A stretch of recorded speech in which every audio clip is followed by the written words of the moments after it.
ऋषि जी, बहुत से लोग अगर ये कहते हैं कि आप रूस क्यों चले गए, क्योंकि रूस यूक्रेन युद्ध चल रहा है, भारत अपने हितों को देख रहा है और अपने हितों के चलते ही वो संदेश भी देते हैं पुतिन को, वो रूस को संदेश भी दे रहे हैं। भारत कभी जंग की बात नहीं करता है, लेकिन उनका अपना हित, देश का हित है। उन्होंने कहा महंगाई पर अंकुश लगा है क्योंकि हम सस्ता तेल खरीद रहे हैं रूस से।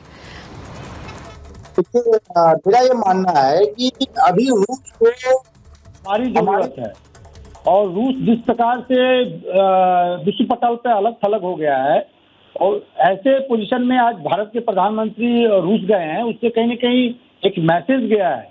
आप देखिए, यूरोपियन कंट्री से लेके तमाम अमेरिका, तमाम देशों ने एक तरह से रशिया यूक्रेन युद्ध के कारण उनको दरकिनार कर रखा है।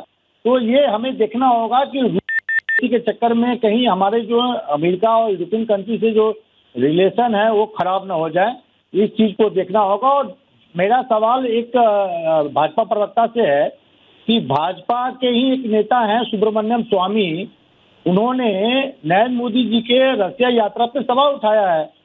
उन्होंने कहा है कि एक तरफ हमारे प्रधानमंत्री को जो पुतिन साहब है एयरपोर्ट पर रिसीव करने नहीं जाते हैं, दूसरी तरफ चाइना के जो जिनपिंग साहब हैं उनको रिसीव करने पुतिन साहब खुद एयरपोर्ट पे जा रहे हैं। तो ये कौन सा महत्व हमारे प्रधानमंत्री को मिल रहा है चाइना के काउंटर पार्ट के कंपेरिजन में? तो इसका जवाब बीजेपी को जरूर देना चाहिए। जिस प्रकार से बीजेपी हाय तौबा मचा रही है कि रूस जाने से हमें ये मिल रहा है। दूसरा सवाल उन्होंने ये किया है कि जो 8 साल पहले जो हथियार रसिया ने चाइना को दिया है, वो आउटडेटेड हथियार अब हमें दिया जा रहा है।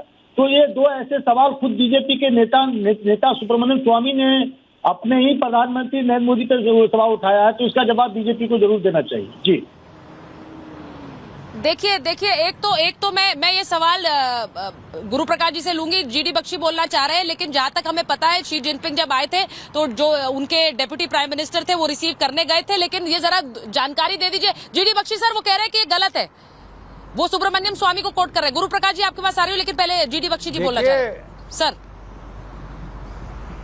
नहीं, मैंने नहीं पढ़ा सुब्रमण्यम स्वामी जी ने क्या कहा है, लेकिन मोदी जी को रिसीव करने जो रूसी सरकार में नंबर 2 है पुतिन के बाद, डेप्यूटी प्राइम मिनिस्टर साहब वो आए थे, जबकि शी जिनपिंग को रिसीव करने वो जो नंबर 3 या 4 पे जो है डेप्यूटी प्राइम मिनिस्टर वो आए थे।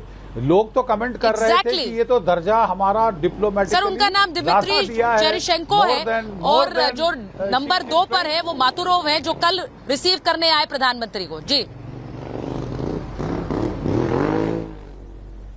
तो मैं एक तो ये कह रहा था, दूसरी बात की जा रही है कि पुराने हथियार दिए जा रहे हैं। Su-57 5th generation stealth fighter, उसकी बात हो रही है। S-400 मिसाइल इस वक्त दुनिया का आधुनिकतम जो है सरफेस टू एयर मिसाइल है, जो बैलिस्टिक मिसाइल्स, क्रूज मिसाइल्स को मार गिरा सकता है, और जिसकी क्षमता यूक्रेन रशिया युद्ध में अच्छी तरह प्रमाणित हो गई है, सिद्ध हो गई है। ठीक है, ये भी बातचीत चल रही थी कि हमको एक इसका हब बना दिया जाएगा, इसके स्पेयर पार्ट्स का। ये अब हम वेट कर रहे हैं कम्युनिके की, जिसमें एग्जैक्ट क्या क्या हासिल हुआ है डिस्कशंस में, ये देखा जाएगा। फिर मैं बता रहा हूं कि जो connectivity corridor, Vladivostok Chennai corridor, north south corridor में पहली ट्रेन कोयला लेकर रूस से हमारे पास पहुंच चुकी है। ये पुतिन ने बढ़ाई थी, तेजी से दौड़ाई थी, ये सिद्ध करने के लिए कि नॉर्थ साउथ कॉरिडोर, जो कि छाबहार ईरान के पोर्ट जिसको हमने बनाया है, वहां पे आती है और वहां से सीधा मुंबई आएगी। तो ये बड़ा जो हम रेड सी में ब्लॉकेड लग रहा है हाउथीज का, ये बाईपास हो जाएगा। और व्लादिवोस्तोक कॉरिडोर और चेन्नई कॉरिडोर, मतलब हम जो आर्कटिक के नए ट्रेड रूट बन रहे हैं आइस मेल्टिंग की वजह से, उनका फायदा उठा सकते हैं। देखा जाए तो इस रिलेशनशिप में बहुत ठोस है। इसको यूक्रेन के साथ जोड़ देना कि साहब हम मध्यस्थता करनी चाहिए, ये करनी चाहिए, मध्यस्थता आप करें बशर्ते कि यूक्रेन। सर मैं एक बार जरा उस बात पर आना चाह रही हूँ जो बात अभी ऋषि मिश्रा ने कही। ऋषि जी, आप जो बात कह रहे थे, मैं उस पर गुरु प्रकाश जी का एक रिएक्शन लूंगी, लेकिन सर क्या होता है कि कई बार जो फॉल्स क्लेम्स होते हैं उनके चक्कर में हम खुद भी फंस जाते हैं। अब आप सुब्रमण्यम स्वामी को कोट कर रहे हैं, 2023 में शी जिनपिंग आए, उनको लेने भी नहीं पहुंचे थे पुतिन। कोई पुरानी तस्वीर हो जिसको कोट करके उन्होंने बात कही है, जहां तक हमारी जानकारी है, बता दीजिए गुरु प्रकाश जी, क्योंकि वो कह रहे हैं कि नरेंद्र मोदी को रिसीव करने क्यों नहीं आए। एक मिनट, हेलो गुरु प्रकाश जी, देखिए मैं एक सेकंड एक रिएक्शन देना चाहता हूँ। मैं भी जानता हूँ गुरु प्रकाश जी से पूछ रही हूँ मैं सवाल। वहाँ के नंबर 2 गुरु प्रकाश जी, नहीं देखिए सुचारिता, गुरु प्रकाश जी का ऑडियो नहीं आ रहा है मुझे। सुचारिता ऐसा है कि खिसियानी बिल्ली खंबा नोचे कुछ नहीं सुचारिता ऐसा है कि खिसियानी बिल्ली खंबा नोचे। कुछ लोगों का अभ्यास होता है कि भाई कुछ लोग शादी में कारण फूफा बन जाते हैं, ऐसे बहुत सारे लोग पैनल में बैठे हैं और उनको कोई जवाब देने की आवश्यकता नहीं है। लेकिन हमें एक बात समझने की जरूरत है कि $30 बिलियन का ट्रेड हो रहा है, इंफ्रास्ट्रक्चर का विकास हो रहा है, व्लादिवोस्तोक से चेन्नई ट्रेन आ रही है। तो मुझे लगता है कि आज किसी भी प्रकार से कुछ मनमोहन सिंह जाते तो उनको कौन रिसीव करता था, हम पूछना चाहते हैं।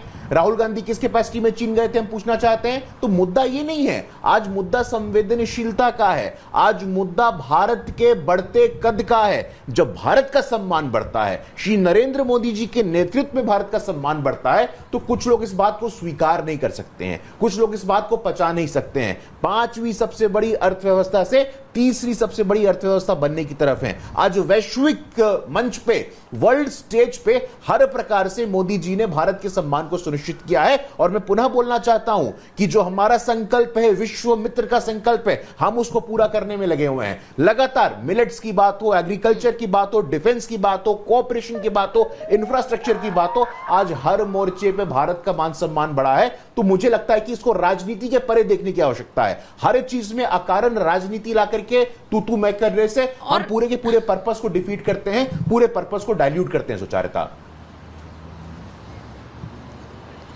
मैं एक चीज जेके त्रिपाठी जी आपसे पूछ रही हूं। आपने देखा है कि किस तरह से रूस और भारत के बीच की ये वार्ता और ये रिश्ता बढ़ा है।